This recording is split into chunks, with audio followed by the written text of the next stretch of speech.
जी आज आपको एक नए ब्लॉग के साथ हाजिर हुए हैं। आज विंडो एसी की ओपनिंग की जाएगी, आपको चेक करवाया जाएगा। विंडो एसी न्यू स्टाइल में आ चुका है, आप चेक करें। अनबॉक्सिंग हो रही है, चेक करो। ये भी ओपनिंग हो रही है, इसमें सारा कुछ दिखाया जाएगा, चेक करो।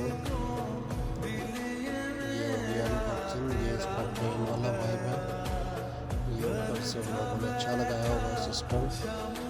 ये इसका बायोडाटा इस पर लिखा है, नया एसी है, ठीक है। ये सैमसंग स्ट्रेट की तरह इसका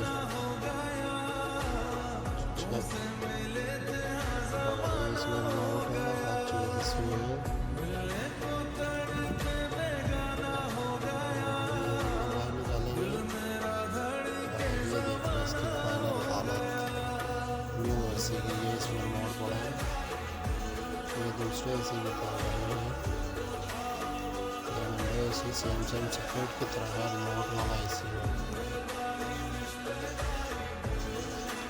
ये खोलने से पहले ये साइडों में दो पीस लगे थे, ऊपर खड़े करते हैं, उसके बाद ठीक होगा।